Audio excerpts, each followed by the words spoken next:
بعد فقد قال الحكيم في القرآن المجيد وقوله الحق وهو أصدق القائلين بسم الله الرحمن الرحيم يرفع الله الذين آمنوا منكم والذين أوتوا العلم درجات بلند الصلوات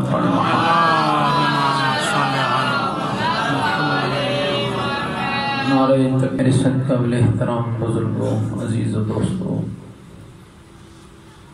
لائق حمد ہے وہ ذات جس ذات احدیت نے اپنی بے پناہ نعمات کے ساتھ ساتھ جو سب سے پیاری نعمت مجھے اور آپ کو عطا کی، اس نعمت کا نام ہے محبت اور ولایت آل محمد۔ میرے عزیزو دوستو بزرگو، دنیا کو کیا ملا،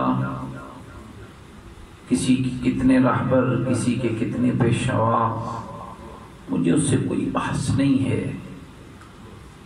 میری تو فقط اتنی ہی گزارش ہے کہ او دنیا والوں مجھ سے پوچھو کہ میرے رب نے مجھے کیا عطا کیا۔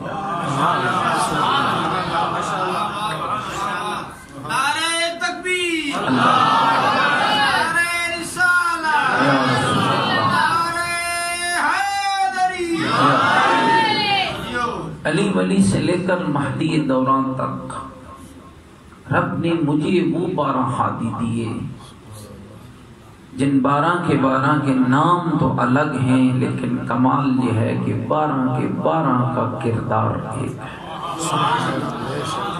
میرا خیال ہے کوئی تھکے بیٹھے ظاہری بات ہے، میں بھی روزے سے ہوں، جمعہ کی نماز پڑھائی، پھر ملتان، پھر جہاں، بہرحال کوشش کروں گا کہ جتنی ہمت ہوئی اتنا آپ کی خدمت میں عرض کرنے کی سعادت حاصل کروں گا۔ کیسے 12 دیے؟ دنیا کے مذاہب کو جب ہم پڑھتے ہیں تو ایک کا دوسرے سے نہ نظریہ ملتا ہے، نہ فکر ملتی ہے، نہ عقیدہ ملتا ہے، نہ نماز ملتی ہے، نہ وضو ملتا ہے۔ یہ واحد مکتب اہل بیت ہیں جن کے ہادی بھی زیادہ ہیں لیکن اتنے با کمال ہیں کہ سب کے سب کا کردار بھی ایک ہے، فکر بھی ایک ہے، راستہ بھی ایک ہے، دین بھی ایک ہے، عقیدہ بھی ایک ہے، نماز بھی ایک ہے اور وضو بھی ایک ہے۔ شکر کے لائق ہے یہ مرحلہ۔ اے میرے نوجوانوں، میرے عزیزوں، میرے بچوں، میرے بھائیوں، یہ خدا کی خاص عطا ہے۔ بھٹک رہے ہو، سچی بات ہے، سرگرداں ہوتے، پھر رہے ہوتے، پتہ نہیں کہاں کی خاک اور کہاں جاتے اور کیا کیا چکر ہوتا۔ کتنا مہربان ہے تیرا اللہ جس نے تجھے وہ مذہب دیا ہے، لوگوں کے اپنے بنائے ہوئے مذہب ہیں۔ شیعہ تیرا کمال یہ ہے کہ رب نے تجھے وہ مذہب دیا ہے، وہ دین دیا ہے، وہ فقہ دی ہے جسے نبیوں نے بھی نہیں بنایا، جسے اماموں نے بھی نہیں بنایا۔ تیرے مذہب کا کمال یہ ہے کہ اس کو بنانے والا اللہ ہے، لانے والا جبرائیل ہے، پہنچانے والے مصطفیٰ ہیں، پھیلانے والا مرتضیٰ ہے اور بچانے والا حسین شہید کربلا۔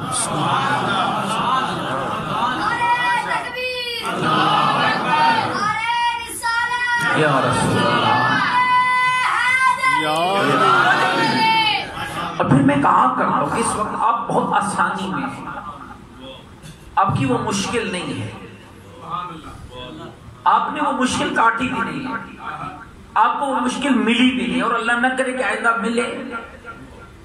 آپ کو تو بڑی آسانی میں ہر شے مل گئی۔ اور پتہ ہے اس یہ دور کیوں مشکل ہے؟ مشکل اس لیے ہے کہ اس وقت بتانے والے ہیں، سننے والا کوئی نہیں۔ اور میں حیران ہوتا ہوں میرے دوستو، اس قدر دشمن اپنی گہری سازشوں میں مصروف ہے کہ مکتب اہل بیت کا ماننے والا ہے، علی ولی اللہ پڑھتا ہے، عزادار ہے، ماتمی ہے، مولا کو بھی مانتا ہے، لیکن جب راہ مولا اسے دکھائی جاتی ہے تو کبھی وہ مرجع پہ باتیں کرتا ہے، کبھی علماء پہ باتیں کرتا ہے، کبھی مدارس پہ باتیں کرتا ہے، کبھی فقہ پہ باتیں کرتا ہے، اور یہاں تک کہا جا رہا ہے کہ یہ بات میں نہیں مانتا ہوں، یہ جملہ میں نہیں مانتا ہوں۔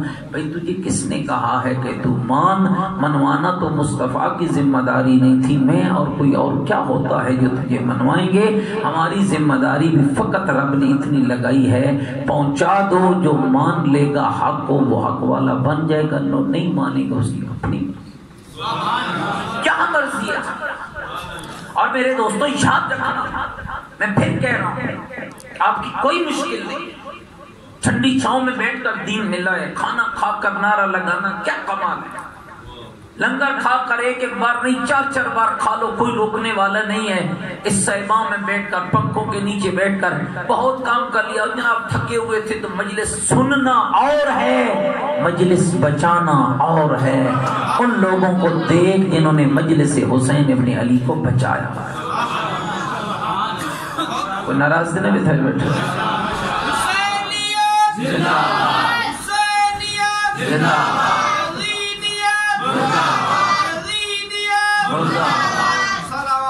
اللہم صلی علی محمد آل، مل کے ذرا سارے بآواز بلند صلوات پڑھنا۔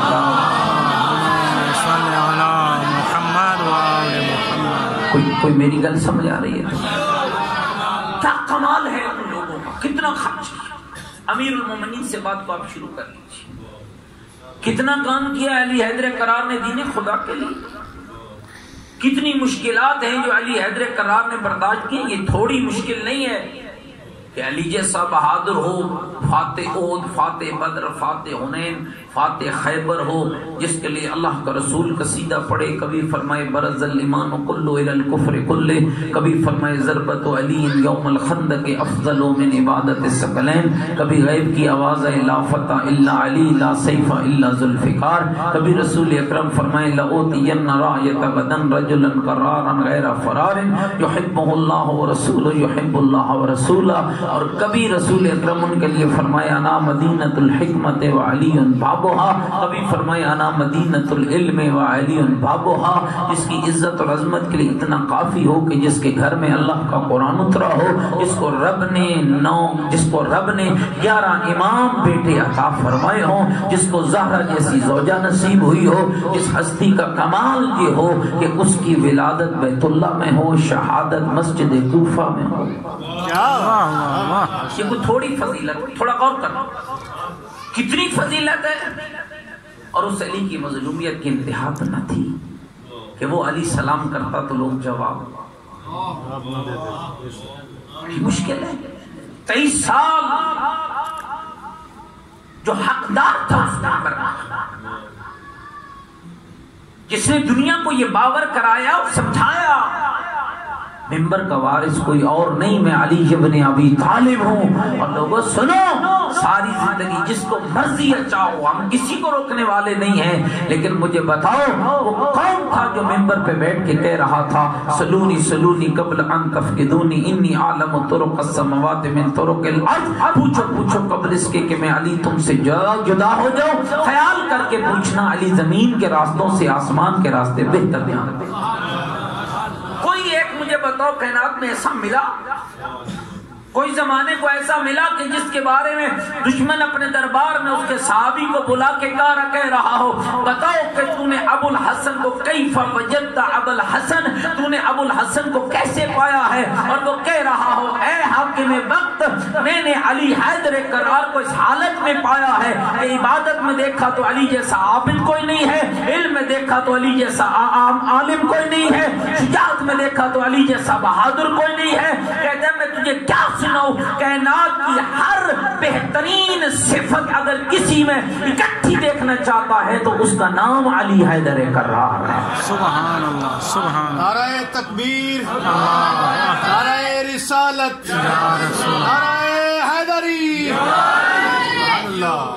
اور حاکم وقت رو پڑتا ہو اور رو کر کہتا ہو تو سچ کہہ رہا ہے، واقعاً میرے رب نے ابو الحسن کو ایسا ہی بنایا۔ کیا بات، کیا بات، اتنا کمال اور زمانے کی ستم ظریفی کیا ہے کہ علی رو رہے ہیں. او شیعہ نوجوان غور کر، کہیں آج بھی علی پریشان نہ ہو. کل لوگوں پہ علی کیوں روتے تھے؟ خیبر میں علی روئے، تھوڑا بولو نا میرے مولا علی خیبر ہی روئے، بدر، احد، حنین، کتنے بڑے بڑے صدمات علی پہ نہیں رویا. کب روئے؟ نہج البلاغہ پڑھنا. کب علی روئے؟ کس پر روئے؟ قمیل کا ہاتھ پکڑ کے رات کی تاریکی میں جنگل میں نکل جاتے اور فرماتے یا قمیل انظر الیہ، قمیل میری طرف دیکھ. جب قمیل دیکھتا تو میرے آقا کی آنکھوں سے آنسو نکل رہے ہوتے. علی کا ہاتھ ان کے سینے اقدس پہ ہوتا اور فرما رہے ہوتے او قمیل میرے اس سینے کو ہڈیوں اور گوشت کا ڈھانچہ نہ سمجھنا، یہ علم کا ٹھاٹھے مارتا ہوا سمندر موجزن ہے. مولا رو کیوں رہے ہیں؟ اور میں قمیل رو اس لیے رہا ہوں کہ علی اس علم کے سمندر کے موتی دینا چاہتا ہے، کوئی لینے والا موجود ہے. گل بڑی سمجھنا. کتنے اب ہم کتنے محب آل بیت، کتنے گھروں میں نہج البلاغہ ہے، کتنے گھروں میں سیف سجادیہ ہے. آپ کو ضرورت نہیں ہے بھائی، جس کو زبور آل محمد کہا گیا اس کی آپ کو ضرورت نہیں ہے. امیر المومنین کا وہ کلام جس کے بارے میں آج دنیا کے 70 مفکرین کا کلام میں نے خود قول پڑھا ہے. امیر المومنین علی ابن ابی طالب کی نہج البلاغہ پر، جن میں مسلمان بھی ہیں اور غیر مسلم بھی ہیں. ایک جرمن کمیونسٹ ہے جو تقریض کے اندر لکھتا ہے کہ میں نے قرآن کو بھی پڑھا ہے اور علی کی نہج البلاغہ کو بھی پڑھا ہے، اور کہتا ہے قرآن چونکہ کلام خدا ہے اس کا تو کسی کو مقابلہ کرنے کی جرت نہیں ہے، لیکن اگر قرآن کے بعد کوئی کتاب عمل کیے جانے کے لائق ہے تو ابو طالب کے بیٹے کے لبوں سے نکلے ہوئے کلمات کا مجموعہ نہج البلاغہ ہے.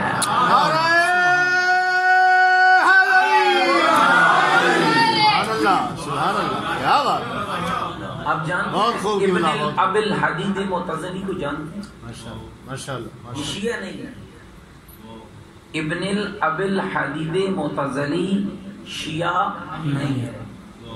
اہل سنت بھائیوں کے دو فرقے ہیں، ایک اشاعرہ ایک معتزلہ. میں اس پہ بحث نہیں کرنا تھا. فرقہ معتزلہ کا بانی ہے. اگر ان کے اپنے ہاں کوئی کلام ہوتا تو شرح اس کی لکھتا. کیا ضرورت پڑی کہ علی کی نہج البلاغہ کی 20 جلدوں پہ شرح لکھی؟ واہ واہ. گل میری سمجھ آ رہی ہے نہیں آ رہی؟ اور پھر ایک ایک جملے پہ کہتے ہیں میرا ایک انگریز مفکر ہے، سائنٹسٹ ہے، نہج البلاغہ پڑھتا ہے، آخر پہ جملے لکھ رہا ہے. یہ جس ہستی کی کتاب ہے مجھے نہیں پتا کہ اس نے کائنات خود بنائی ہے یا کائنات بن رہی تھی اور یہ دیکھ رہا تھا. یعنی یہ لوگوں کے نظریات امیر المومنین کے بارے میں پیدا ہوئے اور علی کی نہج البلاغہ قمیل کا ہاتھ پکڑتے. میرے دوستوں، میرے شیعوں، میرے بزرگوں، قیام کرنا. اے مومنین، کیا علی آج بھی تو نہیں رو رہے ہیں؟ کیا علی آج بھی گریہ گناہ تو نہیں ہے؟ کیا علی کا بیٹا غیبت کے پردے میں بیٹھ کر آج بھی تو نہیں رو رہا ہے؟ اور کس پر رو رہے ہیں؟ آج تیرے 12ویں امام کو تیرے بازوؤں کی طاقت سے زیادہ تیرے سینے میں علم کی طاقت چاہیے. تیری تلوار، تیری کلاشنکوف نہیں چاہیے، تیرے ڈنڈے، تیری لاٹھی بردار فوج نہیں چاہیے. آج اگر علی، آج کے علی کو اگر چاہیے تو تیرا کردار چاہیے، تیری گفتگو چاہیے، تیرا عمل چاہیے، تیرا مذہب چاہیے، تاکہ جب کافی تیرے امام کی خدمت میں جائے تو آج کا علی پہچان کے خوش ہو جائے. ہاں تو وہ ہے جو ہماری غیبت میں بیٹھ کر بھی ہمارے لیے تیاری کر رہا ہے.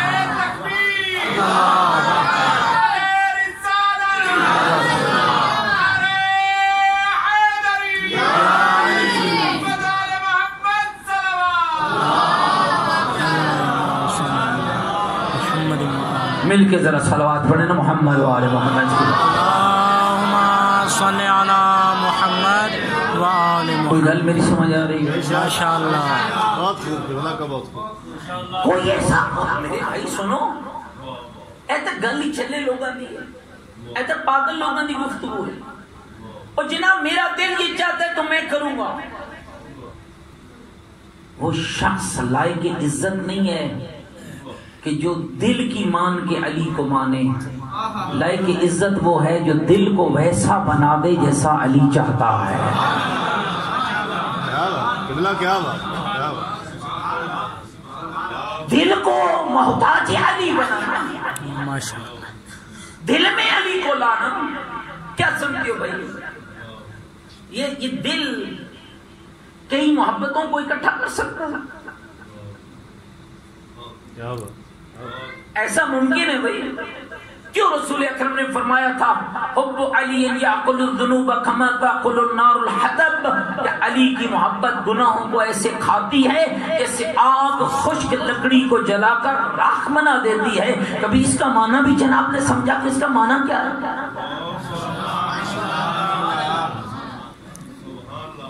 یہ دل بیمار ہے, اس کو ٹھیک کرنے کے لیے دوا چاہیے. اور شیعہ تیرے اور میرے بیمار دل کی دوا کا نام ہے محبت علی. میں آپ کو سادہ مثال سے سمجھاؤں. دل بیمار ہوتا ہے کیسے بھی بال بند ہو گیا, کلاٹ آ گیا, ایسی ہے شریان کمزور ہو گئی, سٹاٹ ڈالا آپ نے ایسی دوائی کھائی کہ وہ کلاٹ چل پڑا, آپ کی شریان صاف ہو گئی. جب ہمارے دلوں میں گناہوں کے کلاٹ پیدا ہوتے ہیں اور جب ہماری شریانیں گناہوں کی گندگی سے سکڑتی ہیں تو محبت علی کا کمال یہ ہوتا ہے کہ یہ ہمارے دلوں سے گناہوں کی گندگی کو نکال کر اپنی محبت کے ذریعے ان کلاٹوں کو ختم کرتا ہے. سبحان اللہ. ایسا ممکن نہیں ہے, میری مثال سمجھنا, ایسا ممکن نہیں ہے کہ کلاٹ بھی باقی رہے اور دل بھی ٹھیک ہو جائے. دوائی کا کام ہوتا ہے اس گندگی, اس مرض کو ختم کرنا. محبت علی ہے تیرے اور میرے دل کی دوا. جب دل میں علی آ جاتا ہے پھر نہ شراب رہتی ہے, نہ حرام رہتا ہے, نہ عقیدہ بد ہوتا ہے, نہ عمل بد ہوتا ہے, نہ سوچ بد ہوتی ہے. پھر دل میں علی آ جائے تو بندہ ویسا بن جاتا ہے جیسا علی چاہتا ہے. نعرہ حیدری. اور ایسے لوگ بنے. اب جا کر تاریخ پڑھیں. میں فقط 2 باتیں سناؤں گا اور آپ کی زحمتیں تمام کروں گا. اگر آپ سارے متوجہ بیٹھے ہیں اور سننا چاہتے ہیں تو مل کے صلوات پڑھیں محمد و آل محمد. صلی علی محمد و آل محمد. رشید ہجری نام سنا ہے؟ صحابی ہے مولا علی, اور یہ وہ صحابی ہے جس کی شہادت امیر المومنین کے بعد ہوئی. اور پتہ نہیں یہ کیسے لوگ تھے. آ گیا مولا کے پاس, آقا مجھے میرے بارے میں بتائیں, مولا مجھے میرے بارے میں بتائیں. فرمایا رشید تجھے قتل کیا جائے گا. مولا میرا جرم. فرمایا میری ولایت. مولا میرا جرم. فرمایا میری محبت. مولا قتل کون کرے گا؟ فرمایا ایک صفاق درندہ وحشی ہوگا جس کا نام ابن زیاد ہوگا. مولا کیسے قتل کرے گا؟ فرمایا تیری زبان کاٹے گا. گل سمجھنی ہے تو ذرا غور کرنے میں. تیری زبان کاٹے گا. وقت گزر گیا. رشید صبح شام دعا مانگ رہے, پتہ نہیں وہ لمحہ کب آئے گا میری زبان کٹے گی, میرے علی کا قول سچا ہو جائے گا. وقت گزرتا گیا.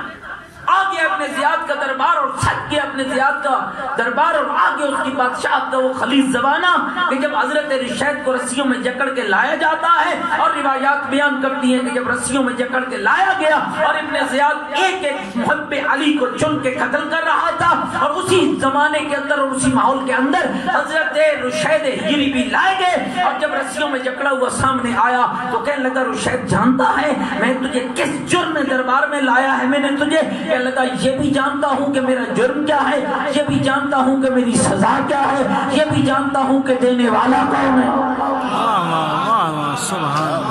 حیران ہو کہ ابن زیاد کہتا ہے کیا جانتا ہے؟ کہنے لگا جانتا ہوں جس سزا کے جس جرم کی پاداش میں تو نے مجھے لایا ہے وہ جرم میرے مولا علی کی ولایت ہے، وہ جرم میرے مولا علی کی محبت ہے، وہ جرم میرے مولا علی کی شیعت ہے، اور سزا میری یہ ہے کہ تو میری زبان کو کاٹے گا۔ کہا تجھے کس نے بتایا تھا؟ کہا مجھے میرے علی نے بتایا تھا، ایک سفاک ہوگا، ایک واشی ہوگا، ایک درندہ ہوگا جو تجھے اپنے دربار میں لائے گا، پھر تیری زبان کاٹے گا، میری محبت کی پاداش میں، میری ولایت کی پاداش میں، میری شیعت کی پاداش میں۔ دوستو سینکا ہوا ابن زیاد اور کہنے لگا ہاں ہاں تجھے سزا تو ملے گی، قتل بھی تو کیا جائے گا، جرم بھی تیرا صحیح ہے، لیکن میں تیری زبان نہیں کاٹوں گا، میں تجھے اور انداز سے سزا دوں گا تاکہ تیرے علی کا قول سچا نہ ہو جائے۔ فرمانے لگے پھر دیکھی جاتی ہے، حکم دیتا ہے اس کے ہاتھ کاٹ ڈالو، اس کے پاؤں کاٹ ڈالو، ہاتھ کٹ جاتے ہیں، پاؤں کٹ جاتے ہیں، لے جو اسے دارالعمارہ کی چھت پر تاکہ یہ زمانے کے لیے نشان عبرت بن جائے اور لوگوں کو پتہ چل جائے کہ محبت علی جرم کتنا ہے۔ اور میرے دوستوں بزرگوں اس ممبر کے تقدس کی قسم ہے، صاحب کتاب لکھتے ہیں جب لے جایا جا رہا تھا اور چھت کے اوپر لے جایا گیا، حضرت رشید نے کہنے لگے اور لوگوں جلدی آؤ، وقت تھوڑا ہے، کاغذ بھی لے آؤ، قلم بھی لے آؤ، اور میں تمہیں علی کے فضائل لکھواتا ہوں۔ سبحان اللہ۔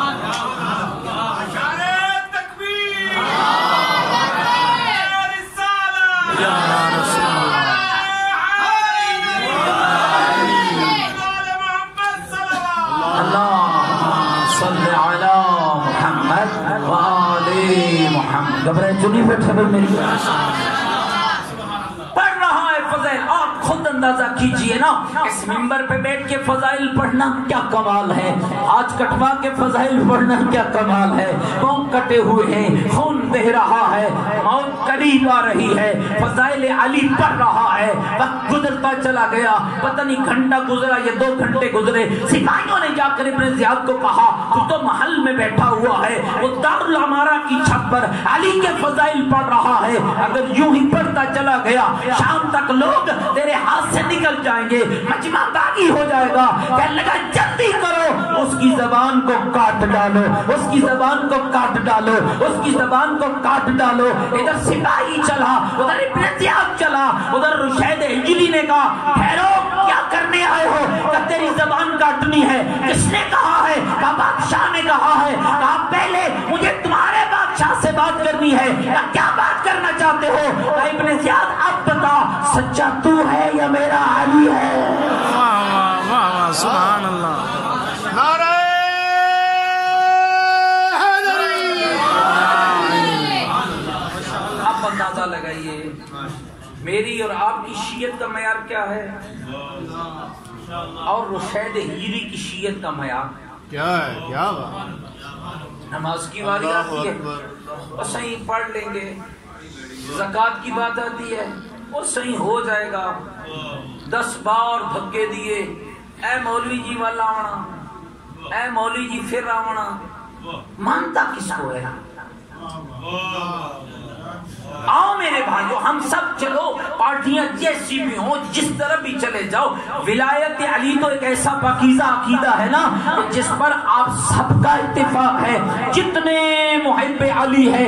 ولایت علی جب رب نے علی کی ولایت کا قرآن میں اعلان کیا تھا تو کبھی سوچا ہے پہلے بیان کیا کیا پھر اعلان کیا کیا؟ کیا بات؟ کیا بات؟ انما ولیکم اللہ ورسولہ والذین آمنوا الذین یقیمون الصلاۃ ویؤتون الزکاۃ وہم راکعون۔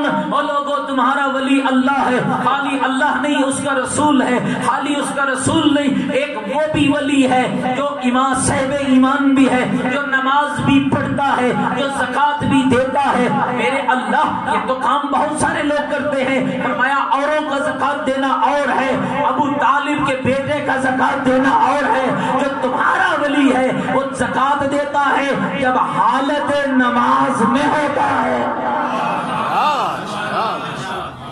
اور یہاں تک علماء نے لکھا ہے، اگر آپ بیدار بیٹھے ہیں تو میں تھوڑا اس کی تفسیر کو عرض کیے دیتا ہوں. یہاں تک علماء نے لکھا ہے، اس آیت کے شان نزول کی وجہ لکھی ہے، اس آیت کا شان نزول لکھا ہے، اس کا سبب لکھا ہے، اس کا ریزن لکھا ہے کہ دروازے مسجد پہ سائل آیا اور آ کر یہ مانگتا رہا اور یہ کہہ کر پھٹنے لگا، میرے اللہ تیرے گھر آیا تھا، سوال کرتا رہا، کسی نے کچھ نہ دیا. ادھر علی نماز میں تھے، نماز کی پہلی صف میں تھے، پیغمبر نماز پڑھا رہے تھے، علی رکوع میں پہنچے، سائل کی آواز کانوں سے ٹکرائی، علی نے رکوع میں جاتے جاتے اپنے ہاتھ کو بلند کیا، ہاتھ کی انگلی میں انگوٹھی تھی، اللہ نے انگوٹھی کو طاقت پرواز بخشی، انگوٹھی پرندے کی طرح اڑتی ہوئی مسجد کے دروازے پہ کھڑے سائل کے ہاتھوں پہ پہنچی. نہ سائل نے دروازہ چھوڑا، نہ علی نے نماز کو توڑا. سائل انگوٹھی لے کر دعائیں دیتا رہا، علی نماز پڑھتے رہے، رب قرآن بناتا رہا.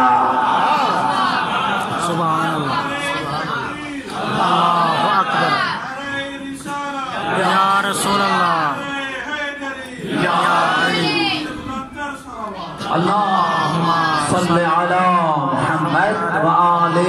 گھبراہٹ تو نہیں ہے بھائی میری بات؟ تو اللہ نے علی مولا کی ولایت کے اعلان سے پہلے کیا کردار مولا کا بیان کیا؟ انما ولیکم اللہ ورسولہ والذین آمنوا الذین، شیب ایمان ہے، یقیمون الصلاۃ، نماز پڑھتا ہے، وَيُؤْتُونَ الزَّكَاةَ، اور بولو زکات دیتا ہے، وَهُمْ رَاكِعُونَ، در حالانکہ وہ حالت رکوع میں ہوتا ہے. تو مجھے بتا، جس علی کے ولایت کی اعلان کے لیے رب نے علی کی نماز کو بھی بیان کیا ہے، علی کی زکات کو بھی بیان کیا ہے، تو علی کا شیعہ بغیر نماز کے بن جائے گا؟ علی کا شیعہ بغیر زکات ادا کیے بن جائے گا؟ تو نہ میرے بھائی، کبھی اس بھول میں نہ رہنا اور کبھی اس غلطی میں نہ رہنا اور یہ کہہ کر اپنی جان چھڑانے کی ناکام کوشش نہ کرنا، اے جی مولویاں دی گل ہے، اے نماز تے روزہ تے ہن پتہ نہیں اس تو اگے تک کوئی گل ہی نہیں ہو رہی. نہ میرا بھائی، نہ نماز کسی مولوی کی بات ہے، نہ روزہ کسی مولوی کی بات ہے، نہ زکات کسی مولوی کی بات ہے. اب کتنے محب اہل بیت بیٹھے ہیں، آپ کتنے عزاداران حسین ابن علی بیٹھے ہیں، ماتم آپ کرتے ہیں، گریہ آپ کرتے ہیں. اس وقت لوگ سو رہے ہیں، آپ کیوں اس امام بردہ میں آئے بیٹھے ہیں کہ محبت اہل بیت آپ کے پاس ہے نا؟ وہ جذبہ محبت اہل بیت آپ کو یہاں لے کر آیا ہے، اور یہی جذبہ ہے جس کی بنا پر آپ گریہ بھی کرتے ہیں، جس کی بنا پر آپ نعرے بھی مارتے ہیں، جس کی بنا پر آپ صلوات بھی پڑھتے ہیں. تو معذرت کے ساتھ آخری مثال اور بات ختم کر رہا ہوں میرے دوستو، کتنی محبت امام حسین کے ساتھ محرم کا چاند چڑھتا ہے، ہم گھر سے نکل پڑتے ہیں، او نہ کھانے کا ہوش ہے، نہ پینے کا ہوش ہے، بچوں کو لیے رات 1 بجے مجلس ہے، ہم جا رہے ہیں، 2 بجے ہے، ہم جا رہے ہیں، تپتی ہوئی دھوپ میں ہے، ہم جا رہے ہیں، چوک میں ہے، ہم جا رہے ہیں، بازار میں ہے، ہم جا رہے ہیں. کیوں جا رہے ہیں؟ کہ ہمیں محبت حسین ابن علی ہے، اور ہم سمجھتے ہیں کہ یہ محبت ہمارے فائدے میں ہے، یہ محبت ہمارے نفع میں ہے. تو میرے دوستو ایک مثال ہے جو مطرح کرنا چاہتا ہوں. اگر امام حسین اس وقت ہمارے پاس آ جائے، آپ کے پاس آئیں یا میرے پاس آ جائے، اور آ کر مجھ سے اور آپ سے سوال کرے کہ اے بہاڑی والو، اے چک والو، ذرا مجھے بتاؤ تو صحیح نا، تم مجھ سے محبت کیوں کرتے ہو، یزید سے نفرت کیوں کرتے ہو؟ اے میری مثال تھوڑی سمجھ لو تو گل میں چھوٹی دیر لگنا. اگر امام حسین آ جائیں، پہلا سوال یہ کریں، بتاؤ مجھ سے محبت کرتے ہو؟ تو ہمارا جواب یہی ہوگا نا، ہاں مولا آپ سے محبت کرتے ہیں. یزید سے نفرت کرتے ہو؟ ہاں مولا کرتے ہیں. پھر مولا اگر مجھ سے اور آپ سے یہ پوچھ لے مجھ سے محبت کیوں کرتے ہو، یزید سے نفرت کیوں کرتے ہو، تو جواب کیا ہوگا؟ آپ وہ ذات ہیں جس نے دین خدا بچایا ہے، جس کی وجہ سے آج لوگوں کو کہنا پڑ گیا شاہ است حسین، بادشاہ است حسین، دین است حسین، دین پناہ است حسین، سردار ندا در دست یزید، حقا کے بنا لا الہ است حسین. مولا آپ سے محبت اس لیے کرتے ہیں کہ آپ نے خدا کا دین بچایا ہے، آپ نے نبی کی شریعت بچائی ہے، آپ نے اللہ کا قرآن بچایا ہے. اور یزید سے نفرت اس لیے کرتے ہیں کہ اس نے اللہ کے دین کو پامال کیا ہے، اس نے مصطفیٰ کی شریعت کو پامال کیے. گل میری سمجھ آ رہی؟ ماشاءاللہ ماشاءاللہ. اے جڑا میں جواب تھوڑے تے اپنی طرف بیان کیتے اے ٹھیک ہے. بالکل ٹھیک. امام حسین سے محبت کیوں کرتے ہیں؟ اسی لیے کہ امام نے دین بچایا. یزید سے نفرت کیوں کرتے ہیں؟ کہ یزید نے دین خدا کو پامال کیا. ذرا گل میری سمجھنی. اب اگر امام حسین مجھ سے پوچھیں کہ ہاں جو دین میں نے بچایا ہے بتا سکتا ہے وہ دین کیا ہے، تو میرا جواب یہی آئے گا نا کہ مولا جو دین آپ نے بچایا ہے یہ وہی دین ہے جسے رب نے بنایا ہے، جس میں 5 چیزیں وہ ہیں جن پر ایمان ضروری ہے، 10 چیزیں وہ ہیں جن پر عمل ضروری ہے، جن پر ایمان رکھنا ضروری ہے، جن پہ عقیدے کا صحیح ہونا ضروری ہے. ان میں پہلی توحید ہے، دوسری عدل ہے، تیسری نبوت ہے، چوتھی امامت ہے، 5ویں قیامت ہے. جن پر عمل ضروری ہے ان میں پہلی نماز ہے، بولو تو صحیح بھائی، ان میں پہلی نماز ہے، دوسرا روزہ ہے، تیسرا حج ہے، چوتھی زکات ہے، 5واں خمس ہے، چھٹا جہاد ہے، 7واں امر بالمعروف ہے، 8واں نہی عن المنکر ہے، 9واں تولا ہے اور 10واں تبرع. اے گل میں ٹھیک کی تھی. اے جنہوں میری گل چنگی لگی ہے کہ اگر اے جواب تھوڑی تے اپنی طرفوں امام حسین علیہ السلام کی خدمت میں عرض کر دیا جائے، اور جن کو یہ جواب پسند آیا ذرا مل کر مولا کی ذات پہ بلندتر صلوات پڑھیں.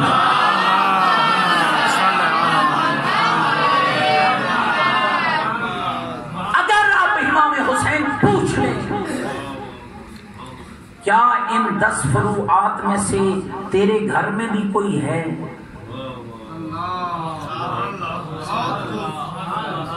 میں مولوی کو پوچھنے کا کوئی حق نہیں ہے، اس لیے کہ میرے ہاتھ میں نہ تمہاری جنت ہے نہ جہنم ہے. کہ اور گلے جو میں نعرے مروان ہستے تو ہم جدے مرضی لے جاؤ، لیکن یہ بات سچی ہے کہ میں آپ کی جنت اور آپ کی جہنم کا مالک نہیں، لیکن امام حسین تو ہیں. بے شک جی ہاں. اور ناراض تھی ہے بھائی. الحسن والحسین سیدہ شباب اہل الجنہ. حسن اور حسین کون ہیں؟ جوانان جنت کے سردار. اور ان کے بابا کون ہیں؟ یا علی انت قسیم النار والجنہ. اے علی آپ ہیں جنت اور جہنم کو بانٹنے والے. لا یجوز عہد الصراط الا من كتب له علی الجواد. کوئی اس وقت تک پل صراط سے نہ گزر سکے گا جب تک کہ اس کے ہاتھ میں علی کے ہاتھ کا لکھا ہوا پروانہ. جنہ جنت دیونی ہے وہ تواڈے ساڈے نال کوئی گل کرن دا حق رکھتے ہیں یا کوئی رکھتے ہیں؟ بے شک سارے حق رکھتے. اور اگر امام حسین نے پوچھ لیا کہ بقول تیرے کہ یہ دین میں نے بچایا ہے، تو بتا وہ دین جس کی وجہ سے تو مجھ سے محبت کرتا ہے اور یزید سے نفرت کرتا ہے وہ تیرے گھر میں ہے؟ اگر ہے تو پھر تو خوشی خوشی امام سے ملاقات کی خواہش کرنا، اور اگر نہیں ہے مجھ سے تو آپ لڑ پھڑ کے کیسے ہو، چھوڑو مولوی جی یہ گلاں چھوڑ دیو. امام حسین کو کہنا ممکن نہیں ہے، اس لیے کہ وہ امام ہیں، اور چاہے حسین ہو کربلا کا، چاہے حسین ہو آج کا، ہر حسین تم سے پوچھنے کا حق رکھتا ہے. اے میرے دوستوں، آئیے آپ سے سوال ہونے والا ہے، اور وہ کون کرے گا؟ وہ حسین کا بیٹا مہدی کرے گا، جس کے ظہور کے لیے ہمدن دعا مانگا. اللہم کل ولیک الحجت ابن الحسن صلواتک علیہ وعلا آبائہ فی ہذہ الساعۃ وفی کل ساعہ ولیا وحافظا وقائدا وناصرا ودلیلا وعینا حتی تسکنہ ارزق الطوع وتمتعہ فیہا طویلا. جس امام کے ظہور کے لیے ہر لمحے دعا مانگتا ہے، اے بہاڑی والے مومن ذرا اتنا تو بتا، اگر تیری دعا اس مجلس میں قبول ہو جائے اور 1 گھنٹے کے بعد تیرے امام کا ظہور ہو جائے، تیار ہو؟ بے شک بے شک. کبھی سوچا ہے کہ امام کے ظہور کے لیے تیاری ہوتی کیا ہے؟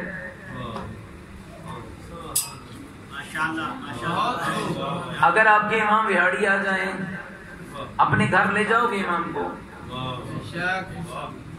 کیا گھر اتنا پیارا بنایا ہے آپ نے؟ آپ کہیں گے مولانا یہ پیارا گھر سے کیا مراد ہے؟ 3 منزلوں کا ہو، ٹائلیں لگی ہوں، ٹی وی چل رہا ہو، اے سی لگا ہو، یہ پیارا ہوتا ہے؟ نہیں، یہ ہے تیری نگاہ میں پیارا۔ میں جس گھر کی بات کر رہا ہوں وہ ہے امام کی نگاہ میں پیارا، اور امام کی نگاہ میں پیارا گھر وہی ہوگا یا اس کی مثل ہوگا جس کا قرآن قصیدہ پڑھتا ہے، انما یرید اللہ لیذھب عنکم الرجس اہل البیت ویطہرکم تطہیرا۔ اور پتہ ہے یہ جس گھر کا قرآن نے ذکر کیا ہے اس میں نہ ٹی وی تھا، نہ وی سی آر تھا، اس میں نہ اے سی تھا، نہ فریج تھا، کچے پتھروں کا بنا ہوا مدینے کا وہ مکان تھا جس کا بادشاہ بھی معصوم تھا، جس کی ملکہ بھی معصومہ تھی، جن کی اولاد بھی معصوم تھی، اور اتنا پیارا گھر تھا کہ اس کے دروازے پر کبھی ملک الموت رک جاتا، کبھی محمد مصطفیٰ رک جاتے، کبھی آیت تطہیر آتی، کبھی 40,000 فرشتے ان کے بچوں کے چہروں کی زیارت کے لیے آتے۔ اور ہم ہیں انہی کو ماننے والے۔ ہم ٹھیک ہے، میں نہیں کہتا ہوں کہ آپ کا گھر اس معیار کا بن سکتا ہے، لیکن کچھ تو اس کے قریب ہونا چاہیے، اس لیے کہ ہم میں ہر شخص چاہتا ہے۔ میرے دوستو یاد رکھنا، دعائے ظہور امام زمان پڑھنے سے پہلے تھوڑا سوچا بھی کیجئے کہ جس کو بلا رہا ہوں اگر میری دعا قبول ہو جاتی ہے اور وہ امام کا ظہور ہو جاتا ہے، کیا میرا گھر اس لائق ہے کہ میں اس امام کو اپنے گھر لا سکوں؟ کیا میرے گھر کا کھانا، کیا میرے گھر کا سامان، کیا میرے گھر کے برتن، کیا میرے گھر کا سامان اس طرح حلال مال سے بنا ہوا ہے؟ کیا میرے بچوں کا لباس حلال مال سے بنا ہوا ہے؟ کیا میرا گھر حلال مال سے بنا ہوا ہے؟ کیا میں نے واجبات الہیہ ادا کیے ہیں؟ کیا میں نے خمس کا حساب کیا ہے؟ کیا میں نے بہن کا حق دیا ہے؟ کیا میں نے بیٹی کا حق دیا ہے؟ کیا میں نے یتیم کا حق دیا ہے؟ کیا میں نے مسکین کا حق دیا ہے؟ اگر یہ سارے حق ادا ہیں پھر تو بلا سکتا ہے امام کو، اور اگر خدا نخواستہ میں نے ایک حق بھی نہ دیا ہو اور میں امام کو بلانے چل پڑوں اور امام مجھ سے ایک ہی سوال کر لے، اور اپنے گھر لے جانے والے کیا تیرا رزق و مال پاک حلال ہے؟ تو پھر کیا ہو؟ آؤ میرے دوستو، بہت مشکل ہے، اسی لیے کہتا ہوں اپنے آپ کو تیار کر لو، ہو سکتا ہے کل امام کا ظہور ہو جائے، ہو سکتا ہے کسی کی دعا قبول ہو جائے۔ دنیا ظلم و بربریت سے بھر چکی ہے، فسق و فساد عروج پر ہے۔ کیا سمجھتا ہے امام تیری مانے گا یا امام اپنے جد محمد مصطفیٰ اور علی مرتضیٰ کی مانے گا؟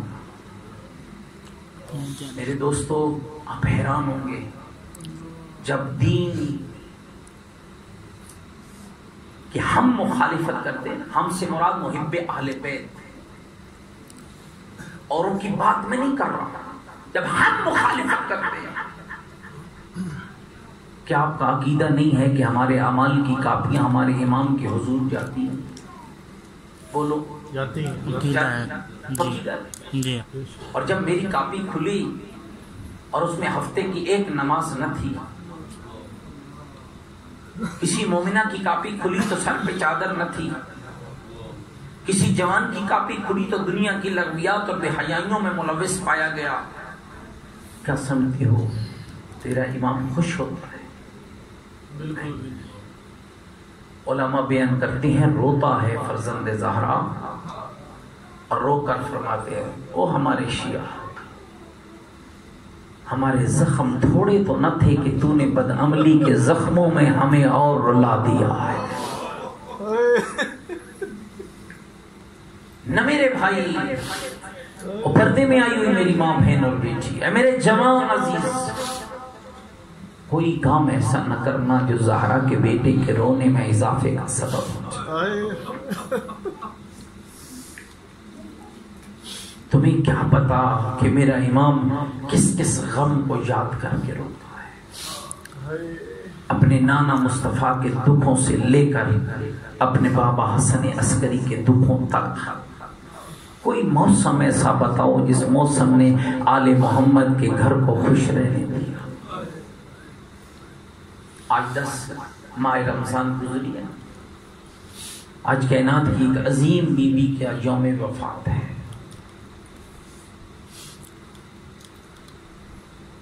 جدت الائمہ، ملیکۃ العرب، عام شان تھی۔ میں کہا کرتا ہوں لوگوں، شان مصطفیٰ کے لیے اتنا ہی کافی ہے کہ مصطفیٰ پہ سب کچھ خدیجۃ الکبریٰ نے قربان کر دیا۔ میں فقط 2 جملے کہہ کے آگے بڑھنے لگا۔ خدا اس مرحوم بزرگوار کے درجات بلند فرمائے کہ جن کے اصال ثواب کی یہ مجلس ہے۔ میرے دوستوں اور بزرگوں، شیب ابی طالب کوئی معمولی وقت نہ تھا خدیجۃ الکبریٰ کے لیے، کوئی معمولی لمحہ نہ تھا۔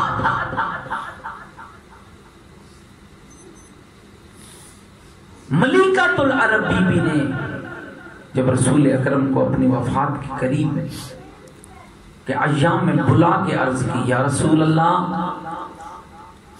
مجھے اپنی ابا میں کفن دینا۔ پتہ ہے اس کا معنی کیا ہے؟ بی بی کے پاس کفن نہ تھا،